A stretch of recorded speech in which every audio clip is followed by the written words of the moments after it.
Right, so everybody, and welcome to BOOTHY'S Beer and Banter. Thank you all for joining me again tonight. We really appreciate it. Since we last met, it's been a little bit up and down on the pitch. Great performance on Saturday, great result, and 4 fantastic goals. I think that's the first time we've put 90 minutes together all season. We've done it in 45 minutes or 30-minute batches. It was good to see a full 90 on Saturday.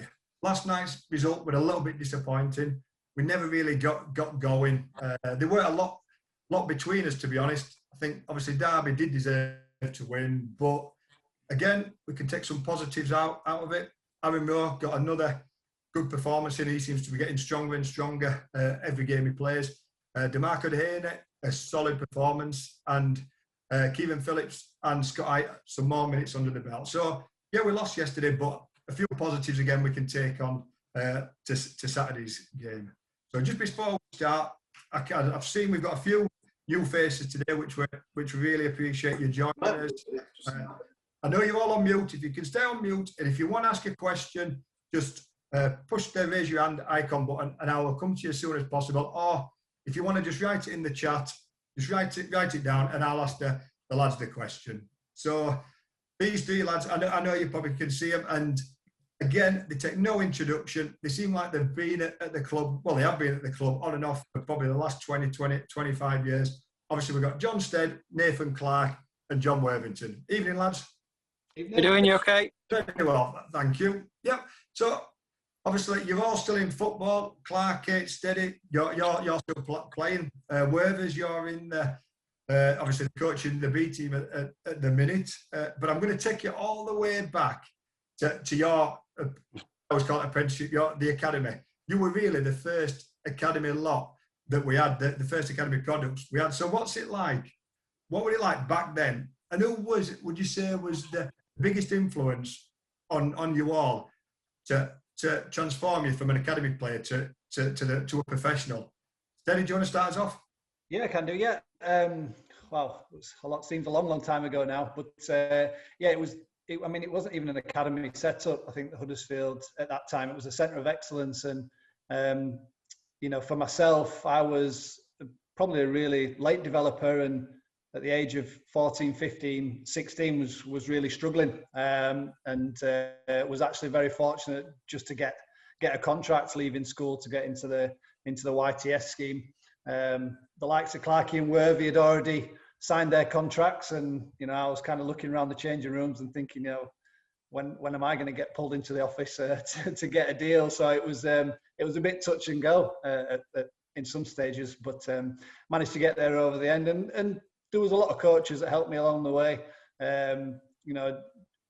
Sort of Jerry Murphy was a big influence, I think, for the whole academy setup, especially at that kind of age groups. And our year that came through, we had some great players that really made that step into the first team, and then the years after, 2 or 3 years after, there was a decent sort of flow of players coming through that youth system and playing in the first team, which is what every club really wants.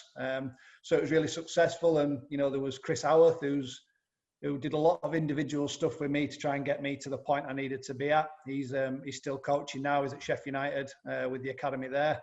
Yeah, so there were some real important figures, and I think we were fortunate because myself and Worthy and Clarke, we were part of a good year, a really strong academy year that broke through to the first team. A lot on circumstances, but each one of us, deserved it and earned it on merit. So, I had some really good times in the youth setup, but some difficult ones as well.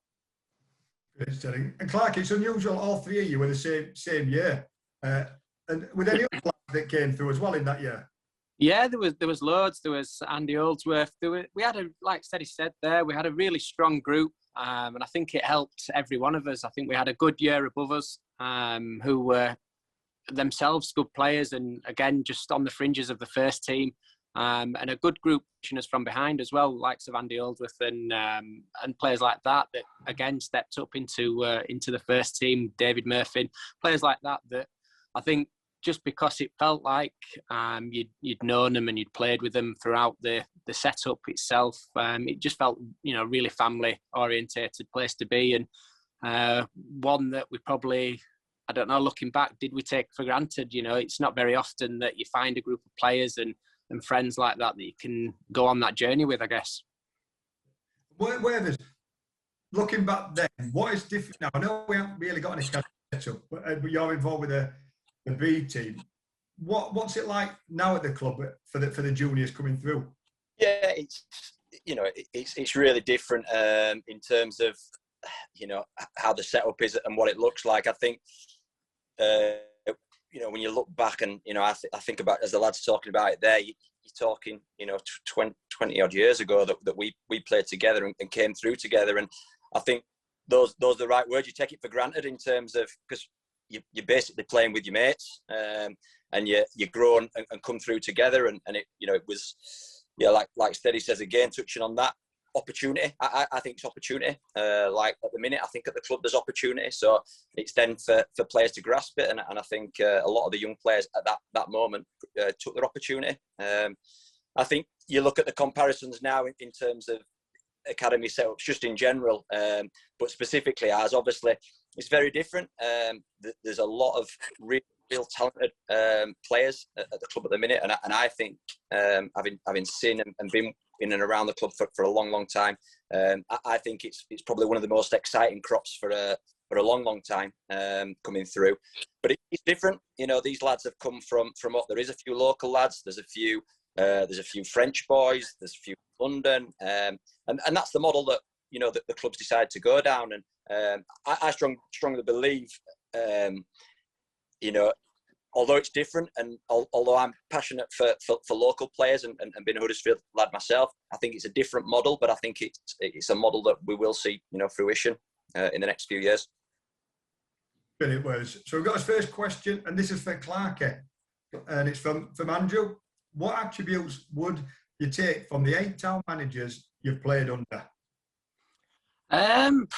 You try and take a little bit of everything, don't you? I think there's certainly when I was first breaking through, the likes of Lou Macari and Joe Jordan. Wow, it was very strict, very serious, and the sort of relationship and everything else that I've tended to have now with my managers now. It's very different. Don't know whether that was just because of my age and everything else and just breaking in, but yeah, it was full on. But I learnt a lot, and it's certainly little bits of that I will take into my management and coaching career, definitely. But I find that the likes of Peter Jackson, the relationship we had with one another was fantastic. He was there to speak to, and every time you needed him, he was there to have a word, not only just about football but about life in general. And obviously, no, it stopped. All right. Somebody's alarm were going off there. Is everybody all right? Sorry if it were mine or not. Yeah. Is that yours, Wes? It's definitely not mine. So we've got another question, but I'm going to ask Clarke again first. We're talking about managers. Yeah. Clarke, obviously you were the first one to come in out of the 3 of you, the first team. That first year you played 40 odd games under Lou Macari. And yeah. Lou, and you've mentioned Lou and Jordan. They were one or two different managers I've played under. Tell us what you felt they were like as a young player, and give us a little bit about that year, because we ended up losing in the semi-final of the playoffs to Brentford, which was so disappointing after you having such a fantastic season. Yeah, it was. I mean, it was more a shock, really. I, pretty much like the rest of the lads, really, we'd not played much reserve games or anything like that. And luckily for me, I'd been able to travel with the team a couple of times and travelled away to Stoke, not knowing if I was on the bench or if we were even involved. And, my bag was sort of tucked away around the corner with my boots in, and, he read the team out a couple of hours before the game, and I was in and starting. So it was from that. And like Worthy said, it's about getting that chance to be able to grasp it. And, thankfully for me, I hopefully had a good game and, went on from there. But Lou Macari like I say, he was strict, but it was good for me. I learnt a lot from him, and certainly Joe Jordan. I used to get picked up at Ainley Top from Joe Jordan, and driven into Stores Hall and was in the gym first thing while he was doing his stretching and everything else. So yeah, it was you know, it was a real eye opener. But I certainly, and Worthy and Steady had backed me up here. The youth team was tough as well. We had Robin Ray, who was certainly didn't pull any punches with us, and probably set us up for you know, really good careers, really. And I'm sure the lads will say the same, that we took a lot from that. Brilliant, brilliant. And I'm just talking about that time, and I've got a bit of a bug. No, I haven't really. I'm not blaming anybody, but that Brentford playoff semi-final. What do you think? If Leon Knight had not been sent off at that Oldham game, what were Easter Monday? Do you think if we'd have had Leon in them Brentford games and playoff games, would we have gone through and got to the final, Clarke? You'd have liked to think so. I mean, he was fantastic, wasn't he? When he came, he was unbelievable. You know, a real character, and he's obviously off the field antics and whatnot have probably served him probably wrongly, really, because I got on with him really well. He's a good guy, young and enthusiastic, and certainly came and did what he needed to do and get the goals and things. And like you say there, you'd probably like to think if he was there and available to be selected, would have certainly done something certainly good that season. Brilliant. There's a question from Daniel to probably Steady and Worthington. What was Jacko like as a manager? He seems too nice to be a manager. And do you think Terry Yoddef-Taff was the disciplinarian? I think they could both give us some stick, to be fair. I think obviously Terry was I don't know, a bit of a bulldog character, you know, could really snarl and have a quick pop at the players. But in the same manner, you know, Jacko, he wouldn't pull his punches when he was in the change rooms or discussing things. I think he was a lot more laid back around the lads. He was a good character for the younger players, because he was almost, I don't know if Worthy agrees, he's almost like a bit of an older brother type figure, and he'd have a laugh with you and like one of your mates, and then you'd gain his respect, and it was quite a relaxed atmosphere, I'd say. I mean, I suppose we were winning games and we started the season really well, so you know that helped. But they seemed to have a really good team. You know, it was a good partnership, and I think they worked well off each other. And you know, for me, in terms of my career, it really kick-started me, and I played really well under him, and you know, and liked the way that I was treated. And I think we were a good group, and we were forced into the circumstances, like I touched on before, after the administration and everything. It was kind of, this is what you've got to work with. Go and enjoy it. And the lads took the chance, you know, and yeah, they were great characters, but I'd say they were both, you know, very disciplined and aggressive when they needed to be. They both were, weren't they? When the Jacko wasn't as much what he went, but when Taff had it go, you knew. But then when he started, then it did surprise you, because he were more of the calm one, wanted. So I know, Worthers, you got a lot of stick from Taff, especially in the later days when you started in the card schools, when you used to be off Taff. Yeah, yeah. I think like Steady said, I think Jacko, you know, he was a great motivator, got the best out of the young lads, gave them belief to play, which I think was massive. I think they did bounce off each other as a partnership, Taff and Jacko. Yeah, I used to. Yeah, I think like I probably got a lot of the wrath from Taff. You know, just a bit, didn't you? Probably in training in the card school. Yeah, I think I definitely took a good pelting from Taff, to be fair. But you know, I think it's good. I think it's, you know, character definitely tested my character at times, and I think it was interesting. I remember reading a piece in his book where he actually questioned me as a player, and I think in his book he actually turned around and said he'd made a mistake, and so I thought that was quite nice, because yeah, like I said, we definitely clashed at times, and that was good character test for me to be able to deal with that. Definitely. And just to following from that question, a question for me: how difficult was it for you, Boovy, to adjust to him being your manager and not a teammate? And I've got to admit, it was difficult at first. Obviously, I knew him as Jacko, and I saw some of the stuff in the change rooms, what Jacko and all the lads, all the fun and games they used to do. And then he became my manager. And it took me probably about 3 or 4 months to stop calling him Jacko. And every time I called him Jacko instead of Gaffer, he used to find me. So I had to quickly get to change my mindset. But it was so hard because to me and to everybody, he's Jacko, and it was strange taking him into Gaffer. But if you see him now, he still has a go. If I call him Jacko, he loses his head with me. He still tells me I've got to call him Gaffer. And we still do, don't we? Because we still do, yeah. It still do. It is. Andy, you've got your hand up, I see.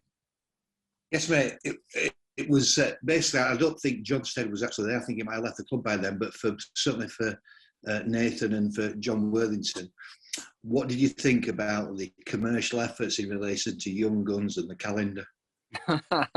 Oh, still getting flashbacks now. Yeah, it was what it was. You know, we were more than happy to help the club and promote the club, push the club, and that was the thing at the time, wasn't it? To do, and like I say, we were more than happy to help. And I think, you know, players now probably got a little bit more say in what they do. I think at the time we were young and eager and would do anything. And like I say, we've got roped into the Young Guns calendar. Have you got one? It's a good job. I would never answer that question in a public forum. That would all right. The Young Guns one, but I think about 2 years later.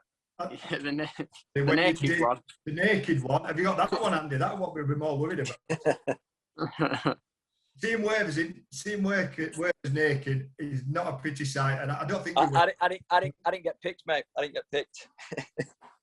Clarke, you were December, weren't you, Clarke? Yeah, me and Tom December. Yeah, it was again, like you say, you just go along, don't you, and hope that it helps the club and you know, promotes the club in the right way. Whether it did or not, I still get sent the odd image from a friend of mine who, I don't know why he's still got it. So I've got to question that probably. But yeah, it's again, you just go along with the club and want to help. Brilliant. Question for you, Worthers, I think from Stuart.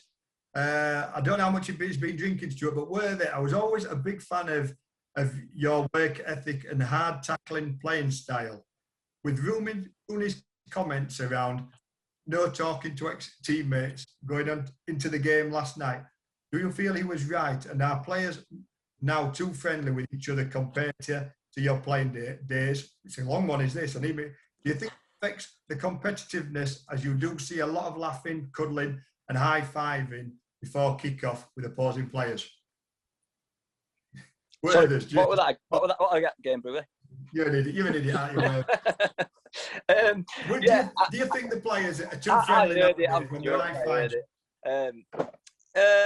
Yeah, I think I was quite surprised, to be honest, that Rooney actually brought it up, because I think you make a comment like that, then everyone kind of jumps on it and focuses on it, and you know, so I was surprised that you kind of mentioned it. I think if you're going to say that, it probably should have been a little bit more in house. What do I think about it? Yeah, I think, you know, I'm a little bit in the old school mode, a bit of the Roy Keane mode when he's talked about previously last year, when he talked about the Manchester derby and he talked about them hugging and things afterwards. And yeah, I think it's too much for me. I think, you know, after the game, once it's done and away from the pitch, absolutely, and you know, you have a bit of banter with your lads and your ex-teammates. But I think once you're, you know, on the pitch and in around the pitch, you know, for me anyway, it should be all focused on winning the game, you know, and that should be no distractions, totally motivated by that. And I think everything else, if, you know, in the right way, should be put to one side. That's just my opinion on it. I can remember a few times when, and Steady, you might have just come. We were playing QPR 2 or 3 times, and there were Clarke Carlisle at centre half, Shitu other centre half, and used to see them in the tunnel, and they'd be ranting and raving, they'd be spitting at you, and there were quite a few times where we were beaten because we had a young team in the tunnel, especially down at QPR, and a couple of times up at the stadium. I remember, I think we've done a couple of times four goals. No, you were beaten because you were up against them. It was like that. He used to come down the tunnel, didn't he? He used to shout, "The beast is coming" at the top of his. Yeah, it did. Yeah. It but so not everybody moved out of the way, didn't we? We all moved out. Come like, don't upset him. We hadn't even started. He was a pretty intimidating guy, to be fair. He was. And I don't know if you was. Do you remember at Cardiff? I think it was under Mick Wadsworth and Ninian Park, and we had a very young team there. I think there were just me and Eddie Moses who were senior players. And Ninian Park's not an easy place to go anyway. And the Cardiff fans were horrendous, and the atmosphere were hostile. And I was looking around, and there were John Thorrington, who was the strongest character, Nat Brown, a few others. And I'm looking around, I'm thinking, where are his characters here? And we're 4-0 down at half time. Can you remember that? I can't remember that. No, I remember going. Was it probably with under Lou Macari, and I think we ended up getting a decent result then. But like you say, yeah, there's some places in there that try and intimidate you and try and do everything they can to get the upper hand. And Steady will have it now. Going to teams even in our league at the moment, they try and do everything they can in the tunnel to try and beat you. And like Worthy said, I'm probably in the same mould as him in the fact that you shouldn't really be high-fiving and giggling and laughing just as you're about to walk out. I think you've got to be focused. And I played against Tom, my brother. We were both captains, stood at the front, and like you say, try and sort of not get any eye contact and just focus on the game, because that's what it's about at the moment. You can laugh and joke if you've won after the game, but I'm same as probably Worthy, and Steady will be the same, I would have thought as well. Yeah, I think you normally get text, don't you? Like if you know you're playing against one of your old teammates or a friend of yours at the weekend, normally Thursday, Friday, they might send you a quick text, just kind of breaching conversation, and the next question is going to be, "Are you playing?" And then who else is playing? So yeah, I'm the same. I generally just completely blank the text, which, to be fair, I do that for a lot of people anyway. But not for you. Completely ignore it and brush it over, and then after the game, obviously have a chat with them then. But I think before, even during the game, I find it difficult to have a bit of a laugh with players on the opposite side, whether you know them or not. It just don't feel right unless you're battering them and you're giving them a bit of stick. Yeah. But yeah, no, it's not really. But I think that's just it's just dying out the game. That it's changing. People's mannerisms and the way they are and how they interact with each other is just completely changing, isn't it? On a global scale anyway. So I think it's just the way that football's evolving and changing. It's I don't think it's ever going to go back to those kind of ways that you see in what Roy Keane speaks about. Just going back, so you can't remember where there's that game at Cardiff. Probably you both were injured. You probably didn't fancy it. You.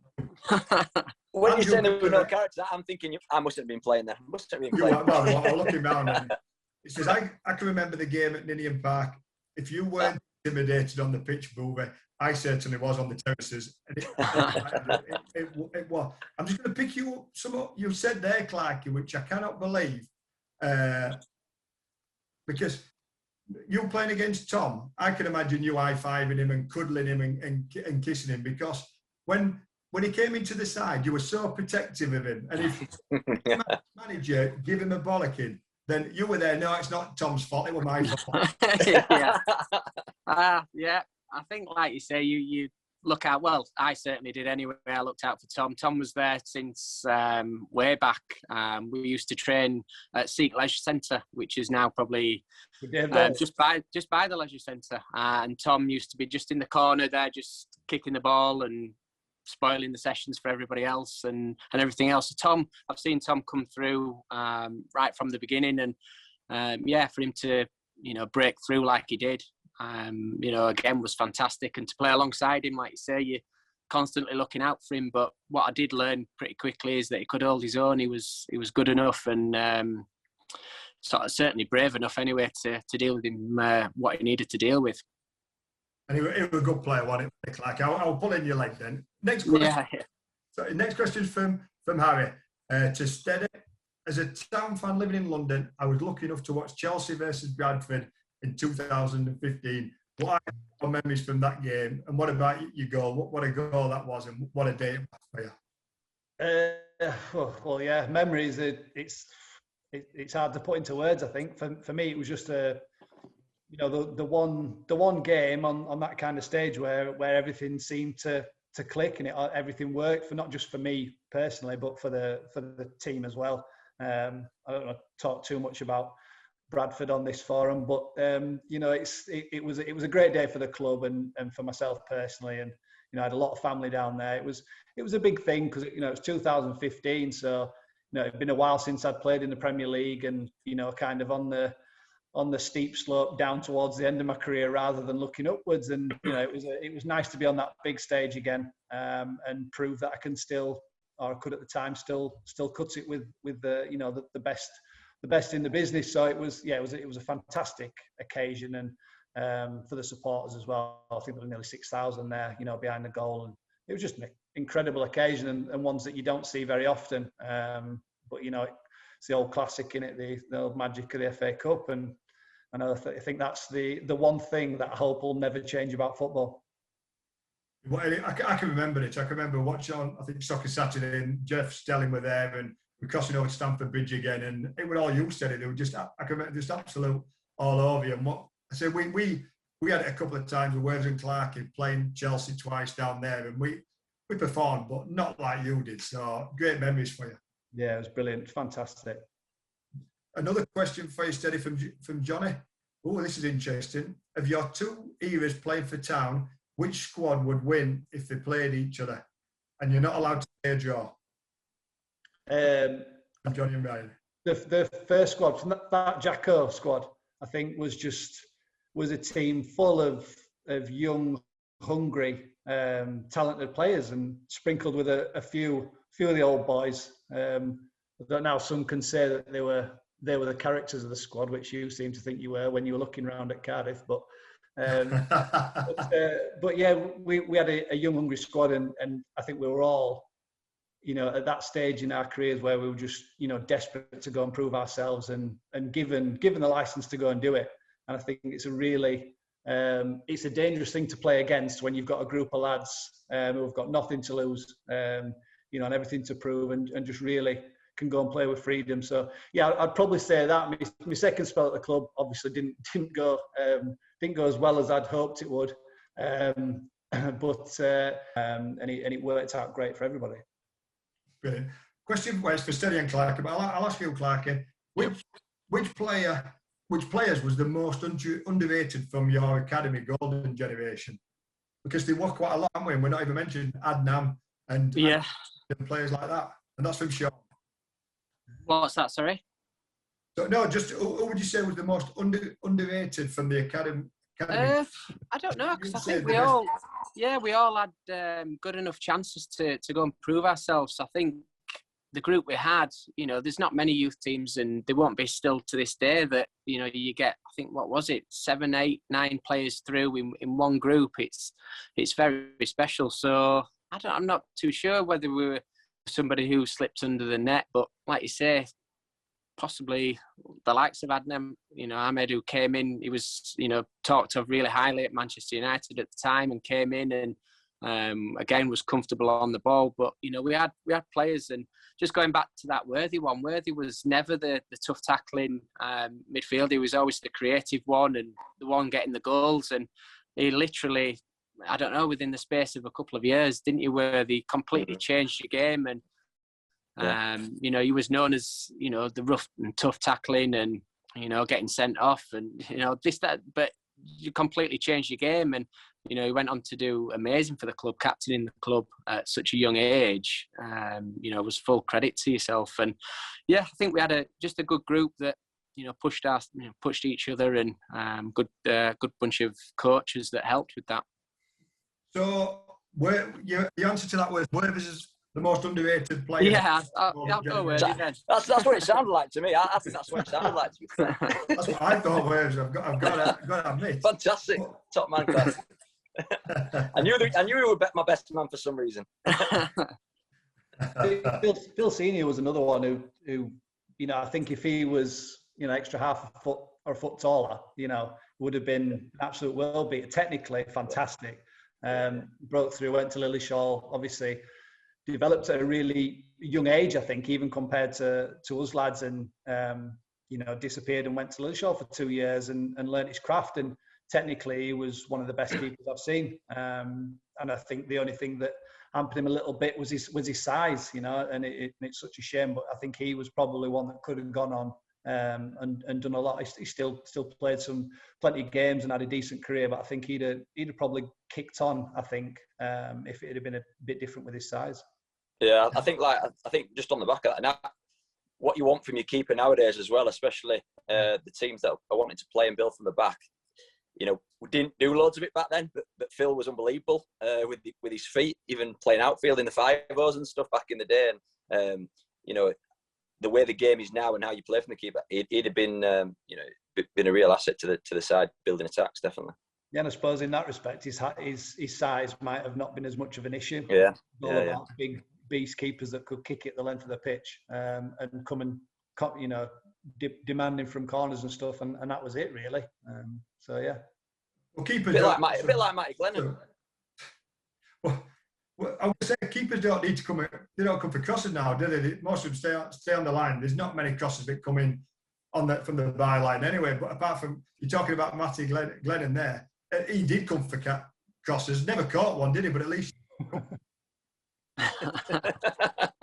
Hey, he wouldn't have been able to build from the back. Not a chance. Question from Andrew again. Where you're already coaching and Steady, Clarke, is there any thoughts of you two going into coaching? But before you answer, I'm going to ask you, Worthys, because you've had a long football career. You went into physio, so I presume that must be about 5, 6, 7 years physio course to be a qualified physio. You became a physio, and then were you doing your coaching badges at the time you were doing your physio? Because you've had kids in that time as well. Where do you find the time to do everything? And is this what you want to do now, Worthys?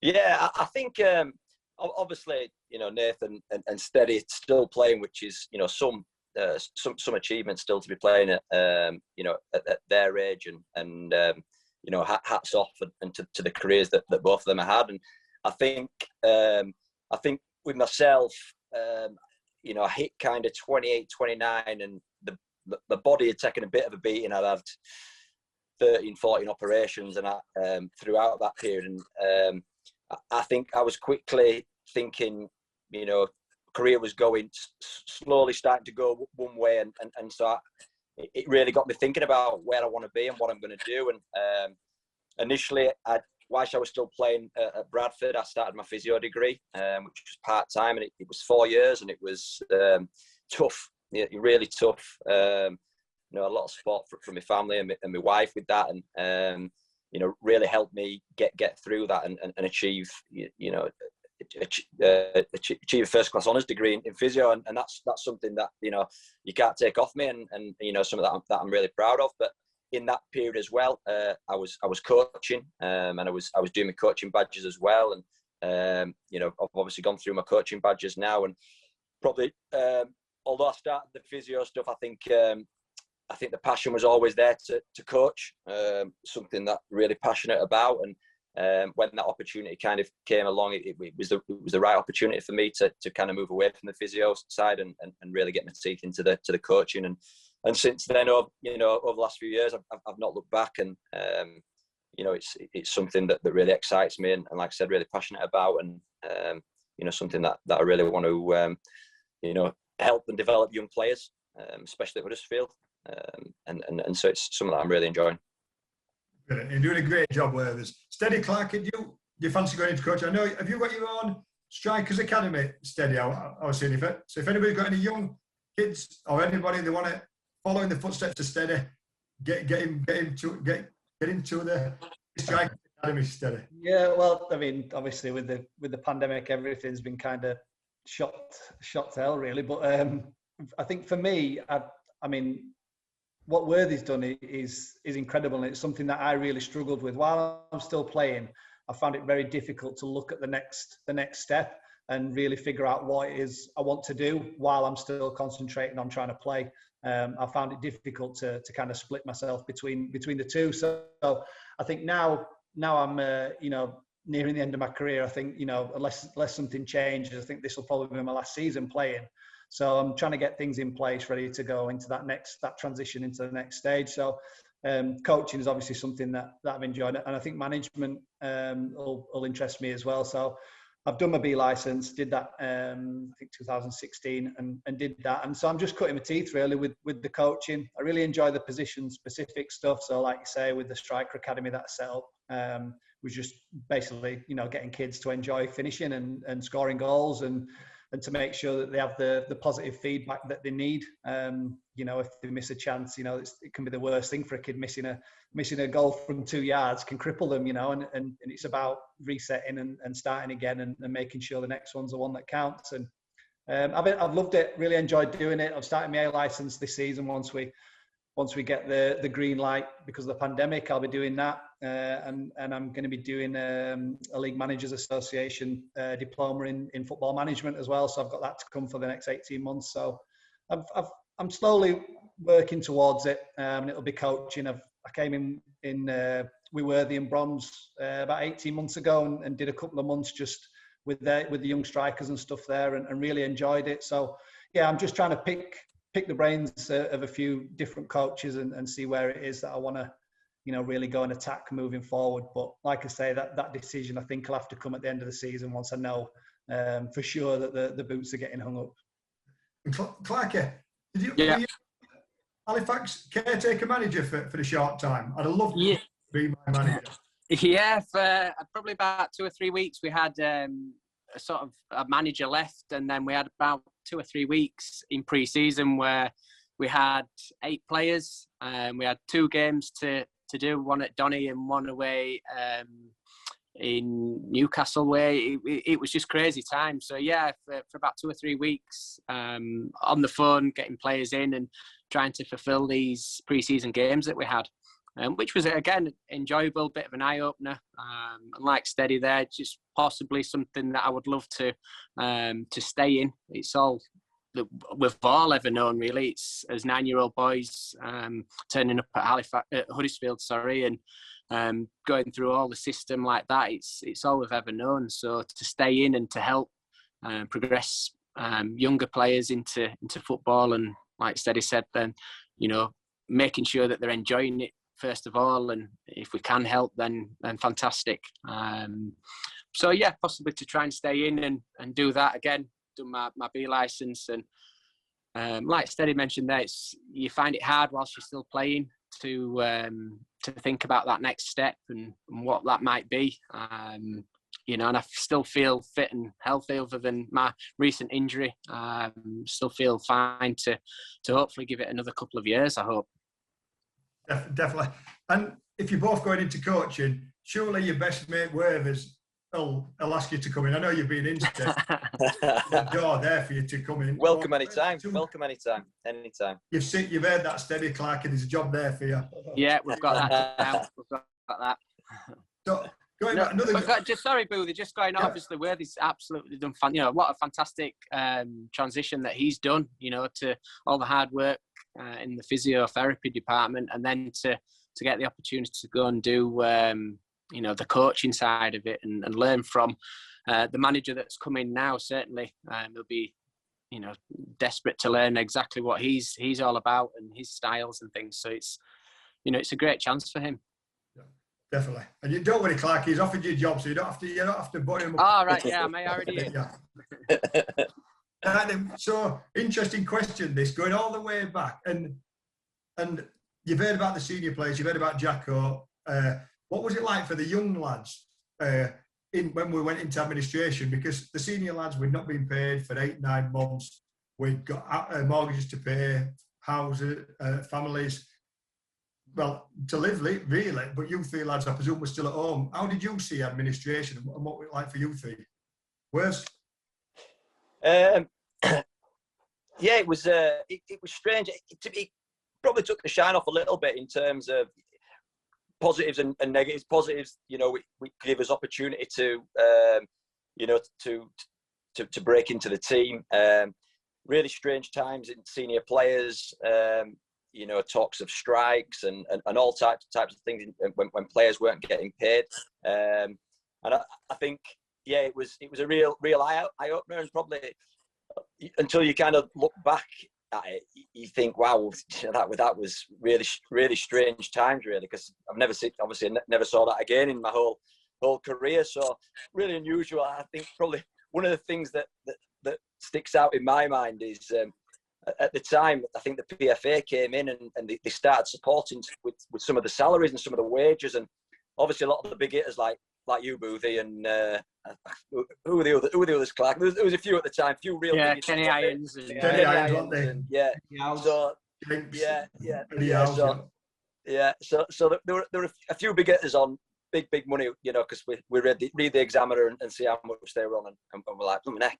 But what happened is the younger lads actually got supported a little bit better by the PFA, and we got topped up with our wages and things to help us kind of make ends meet at the time, because we obviously were on nothing like. But the story that I remember is Nat Brown at the time. He had something in his contract that after he played 10 games, he got a bonus, and so all the first team lads not getting not picking up the salaries and saying, oh, the mortgage, can't pay a mortgage, and the next thing we see is Nat Brown got his bonus in, and next thing everyone's getting paid, and Nat Brown turns up in Mercedes convertible, and everyone's like, what the hell's going on here?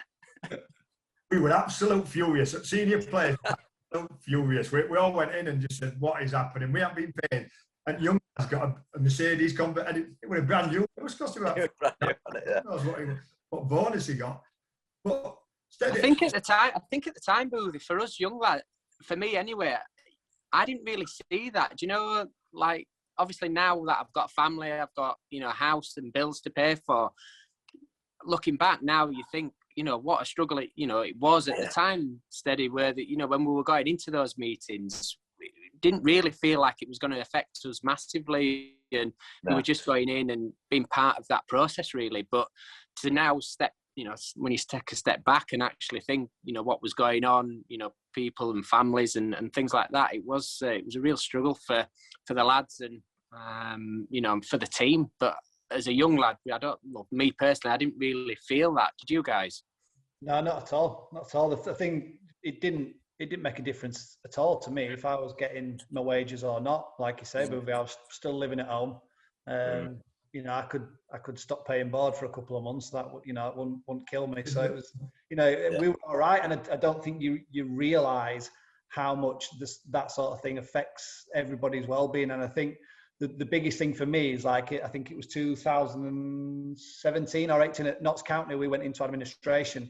And then obviously with the years of experience and obviously age on my side, you know, you can see them firsthand what it does, not just to the playing staff, but to the office staff, to the grounds people, you know, everybody, the stewards, everybody that works at the club is literally shitting themselves, you know, thinking, where is my wage going to come from next month?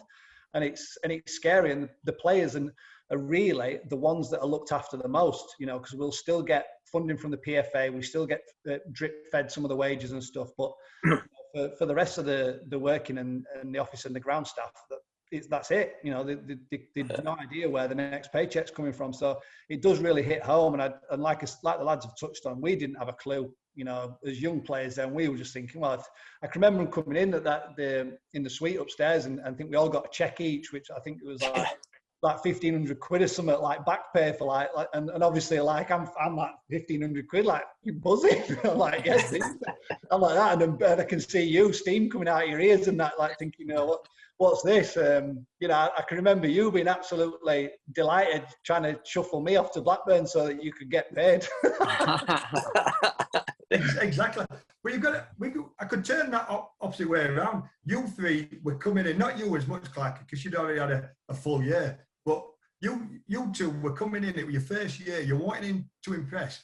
All we were bothered about was when we were going to get paid. It sounds horrible. Yeah. Do you know, because we were bottom of the league, we're bottom of the league. The team were like Steve Jenkins, Kenny Irons, Martin Smith were there, Adi Moses. And it was just, you think the experienced lads threw the towel in, like, it was like, well, even though we didn't think we did, but it must have been so difficult for you lads to then have to try and, because you were just starting your career. We were at the end of ours, really.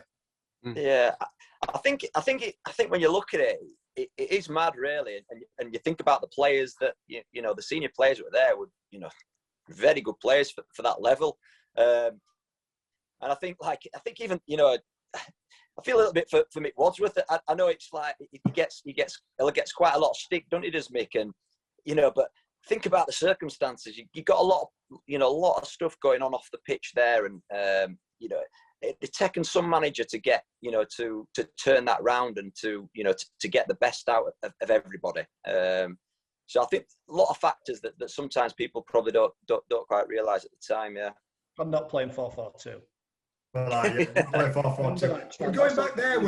4-4-2, Wadsworth, 4-4-2. He was stubborn. He was stubborn. He wouldn't change it. He was stubborn. No. He stuck to 4-3-3. Whereas you came in last 7 or 8 games of that season, and you played the rest of the season under Mel Machin.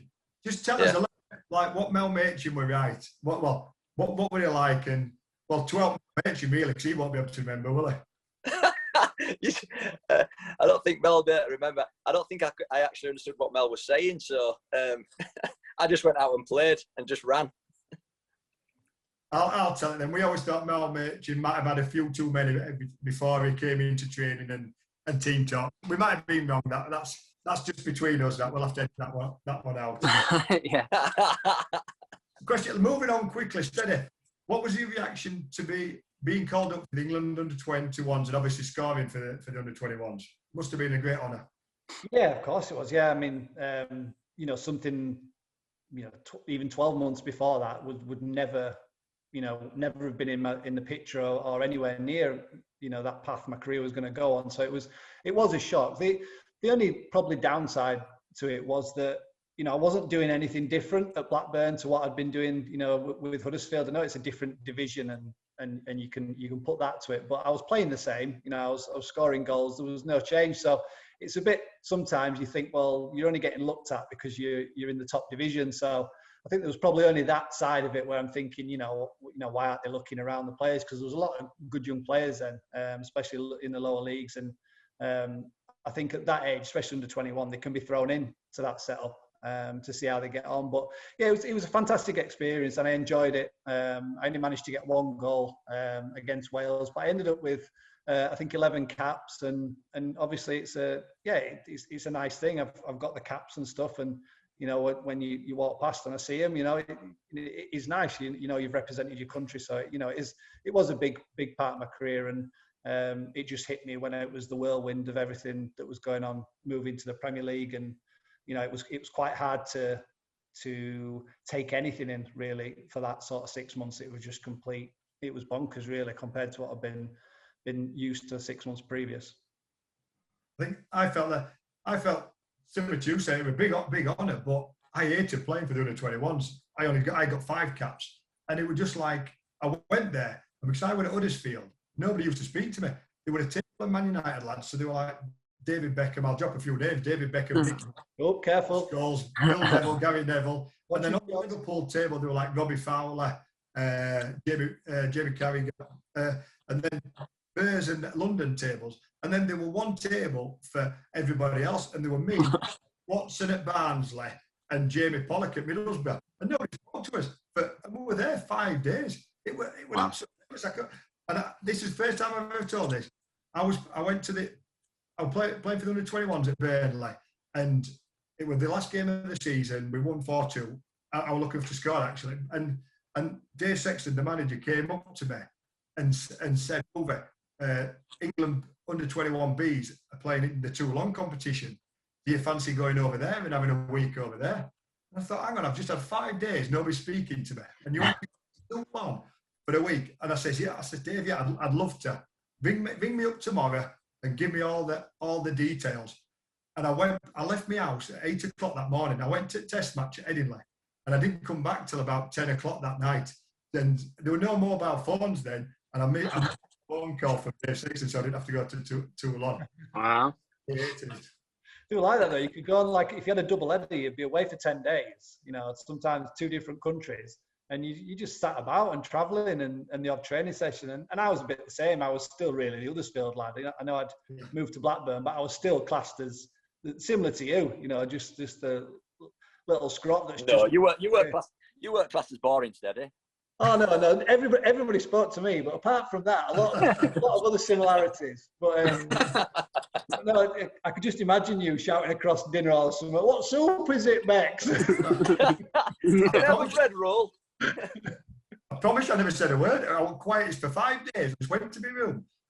I went to Italy in one of them, and I watched Italian television for 5 days. I don't have a clue what went on. Nobody spoke to me.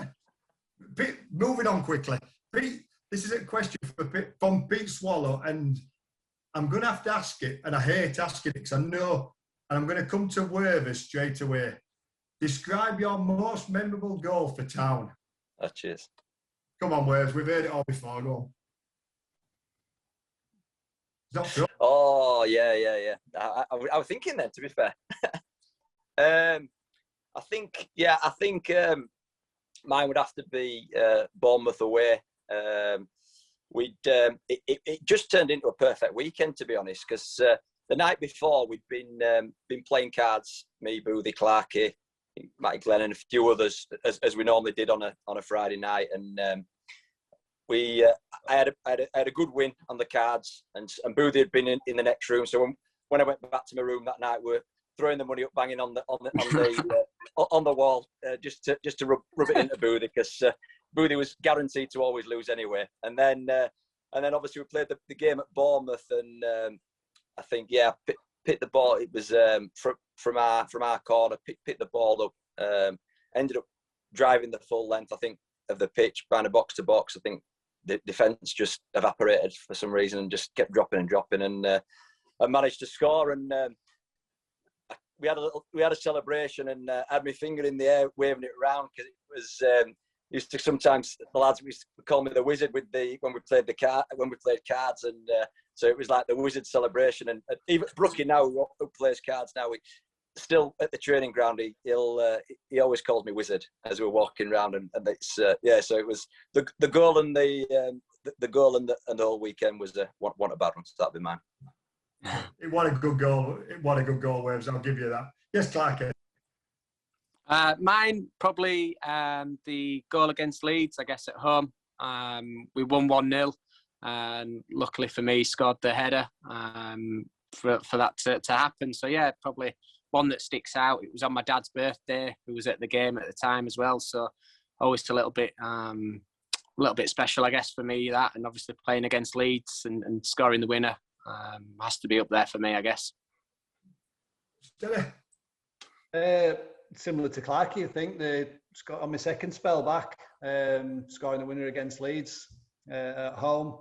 I think it was 3-2 in the end, I think, the game. I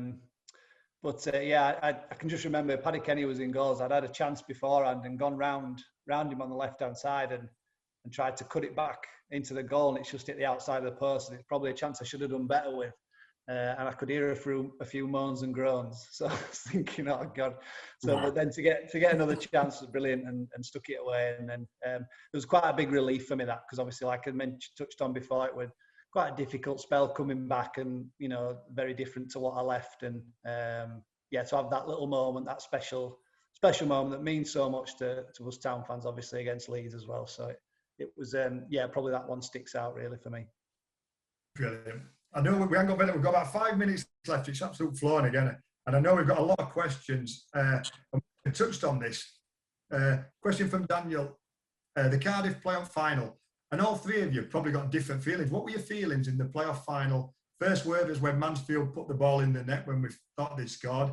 Clarke, obviously you were injured, so you missed the game. And then Steady, what a great gesture from Jacko to invite you back. So, Worthys, how do you think the game went? And when Mansfield scored and then standing when the penalties were being taken?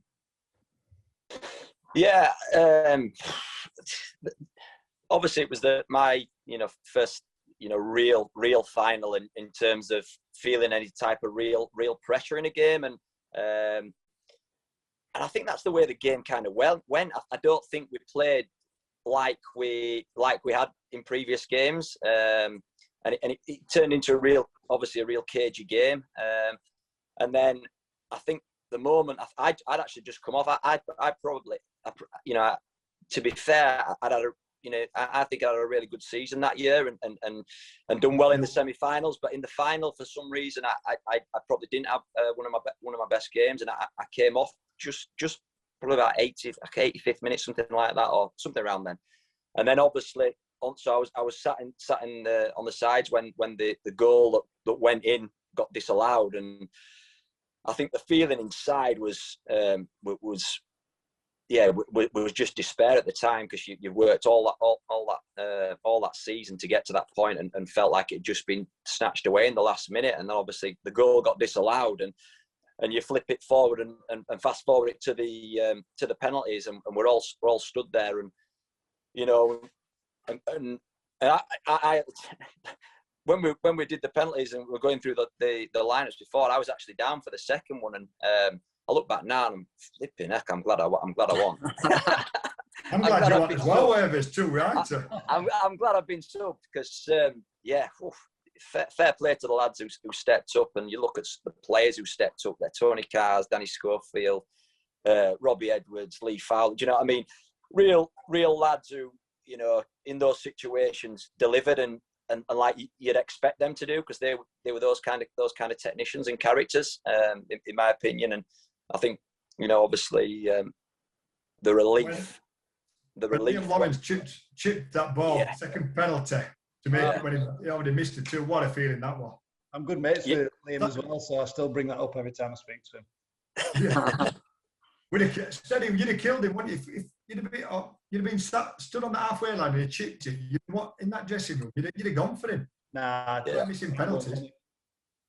Yeah. I think that was a pivotal moment, but I think and I'd never quite experienced it again in my life when that moment when we won on penalties and the euphoria sprinting, and if you could bottle that feeling, you literally could not breathe as we all, and you'll see his faces on the video when we all ran. We were all there, weren't we? All sprinting in steady, Clarke, all of us, and just an unbelievable relief and feeling, and just pride as a group of local lads to do that. So it was something you never forget. Like I said, it was a great gesture by Jacko, because to be honest, without you, we would not have been there. For what you did for that first half of the season, it went finally down to you. So for Jacko to invite you back, did you have to think about it? It must have been a tough decision, because you were a Blackburn player then. No, it weren't tough at all. I couldn't wait to come down. I was, to be honest, I still felt like a Huddersfield player, even though I'd moved. I'd only been playing for Blackburn for a couple of months, so there was no real, you're still bedding into a new club, and the only thing I'd ever known was Huddersfield Town, so I was still Town through and through, and like as the game was going on and the different emotions that I was feeling, I was on the sidelines, couldn't do anything about it. But yeah, I'd played a big part in that season. So then you're like getting little feelings of, is there a bit of like guilt because I've left, and and we might not do it. And so there was everything going through my mind. But yeah, Jacko was fantastic. We went to, was it Carden Park? We went to like the couple of weeks before. Yeah.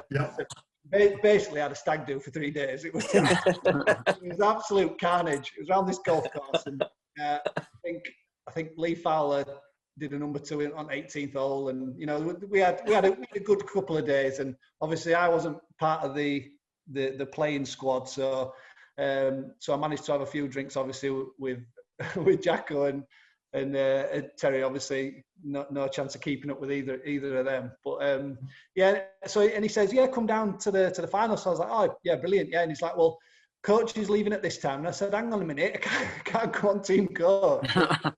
And he's like, oh, no, you'll be all right. Come down, stay in the hotel with us on night, and then you can sit out the dugout with me. And I was like, I can't. I've got to draw the line somewhere. I can't sit on the bench as well. So he's like, all right, then, well, what are you going to do? I said, I'll come down on day. I'll come to the hotel and see you in the morning. So I came, I think it was just after you'd done your pre-match or something. I came to the hotel. And then obviously walked around with my family and walked to the game and sat just behind the dugout. So then obviously when the penalty goes in and Lee scores that last penalty, I'm just straight on, barging security guards out of the way, straight onto the pitch and tearing across the pitch with everybody else. The only downside to it all was, for some reason, I must have thought I were a bit big time. I was wearing some horrible Timberland boots and some jeans that had like yellow Von Dutch sprayed across the front of them, and I looked like a right. So I was a bit good because all the photos that I've got now, lads still stick it in group chats that we've got and stuff, saying like, "What on earth were you wearing?" Baggy jeans were good back then, wasn't it? They were in. Yeah, baggy jeans were all about the flares and all that stuff.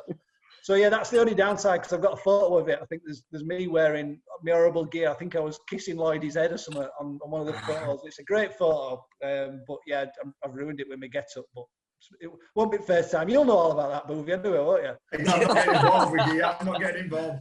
I think I'm trendy now with baggy jeans. I'm trendy again. I knew it'd come back round. But do you know what? What time is it? It's 8:05, and I can't believe we haven't got to talking about the Cheltenham game when Pav's back pass.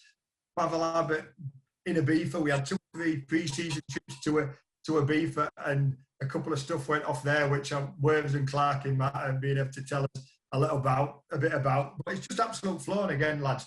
I thank you from everyone. We had a few messages as well saying how brilliant you all are, and it just shows again that you can tell you love the club. And one phone call from me, and you were all on it again. So from everybody, I'd just like to thank you again for a fantastic night. Pleasure. Thanks for having us. Thank you. Cheers. Thank you very much. Next month, because I want to hear them stories.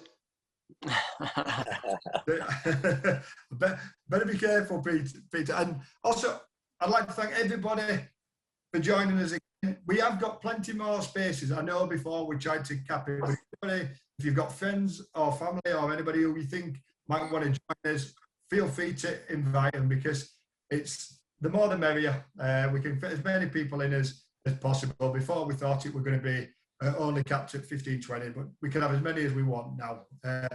Next week, it's on Monday night, BOOTHY'S Beer and Banter, and it's the Welsh Wizards of Rob Page, who's at the minute Wales caretaker manager, stepping in for Ryan Giggs. So I'm sure, Page, you'll have a few interesting stories about the Wales team. And Steve Jenkins, obviously Jenks were at the club for quite a few years. So that's again at 7 till 8 on Monday.